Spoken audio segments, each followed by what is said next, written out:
ஆத்ம நண்பர்கள் அனைவருக்கும் அன்பான வணக்கம்.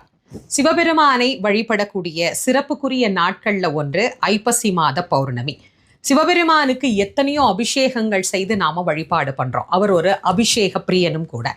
ஆனா வருடத்திற்கு ஒரு முறை மட்டும்தான் அவருக்கு இந்த அன்னாபிஷேகம் அப்படிங்கிறது நடைபெறுகிறது. எதற்காக சிவபெருமானுக்கு அன்னாபிஷேகம் செய்யணும்? இந்த உலக உயிர்கள் அனைத்துமே கலி உலகத்துல அன்னத்தை தான் ஆதாரமாக நம்பி வாழ்ந்து கொண்டிருக்கிறது. எல்லா ஜீவராசிகளும் பசிப்பினி இல்லாம இருக்கணும் அப்படின்னா எல்லா ஜீவராசிகளும் யாருக்குள்ள ஒடுக்குமோ அவருக்கு இந்த அன்னத்தை நைவேத்தியம் செய்வது தானே சரியாக இருக்கும். அதனாலதான் நம்முடைய முன்னோர்கள் அனைத்து ஜீவராசிகளுக்கும் நாயகனாக விளங்கக்கூடிய பரபிரம்மமாக இருக்கின்ற சிவபெருமானுக்கு அன்னாபிஷேகம் செய்து உயிர்கள் அனைத்தும் அன்னக்குறை இல்லாம இருக்கணும் அப்படின்னு பிரார்த்தனை செய்து கொண்ட நாளே இந்த ஐப்பசி மாத பௌர்ணமி திருநாளாகும். உங்க வீட்டுக்கு